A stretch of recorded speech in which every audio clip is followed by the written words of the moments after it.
దానికి టైటిల్ కూడా మీరు చూడవచ్చు, ఆర్మరీ అని మేము పెట్టడం జరిగింది. ఆర్మూర్లో ఒక ఆయుధ సంపత్తి అన్నట్టుగా. నిజానికి చెప్పాలంటే పైడి రాకేష్ రెడ్డి దగ్గర ఒక ఆయుధ భాండాగారమే ఉంది.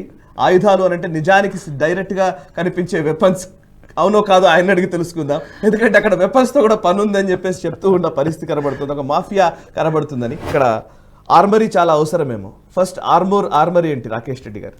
ఇప్పుడు ఒకటేనండి, నేను ఇప్పుడు పారిశ్రామికవేత్త కావచ్చు, వ్యాపారవేత్త కావచ్చు, నాకున్న దాంట్లో నా సహచర పార్ట్నర్స్ కావచ్చు, లేకపోతే నా ఆర్మీ లాంటి కంపెనీలో వర్క్ చేసే టీం కావచ్చు, 20 సంవత్సరాల వాళ్ళ బాగోగులు చూస్తున్నాను రకరకాలుగా. అంటే ఒక మామూలు కంపెనీకి విరుద్ధంగా, అంటే వాళ్ళ పిల్లల చదువుల కాడికి వెళ్ళి పెళ్ళిళ్ళ కాడికి వెళ్ళి నేనే బాధ్యత వహిస్తాను. రెండోది, ఆ బాగోగులు వ్యాపారంలో వచ్చిన లాభాలను కూడా చాలా మట్టుకు సమాజానికి పంచేశాను.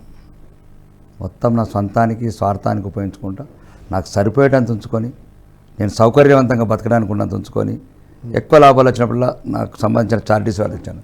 ఇంకా రాజకీయం అంటే ఇంకా జీవితంలో ఒక మలిదశ, 50 క్రాస్ అయినాం కాబట్టి ఇంకా మన వరకు సరిపోయినాం. ఎంతసేపు జీవితాంతం కుటుంబంలో ఆస్తులు, కుటుంబ క్షేమం, ఇంకా చాలు ఒక కుటుంబం కన్నా నాదైన ఒక కుటుంబం, ప్రపంచంలో కుటుంబాన్ని క్రియేట్ చేసుకోవాలి అనే ఒక నిర్ణయంతో రాజకీయాలకు రావడం జరిగిందండి.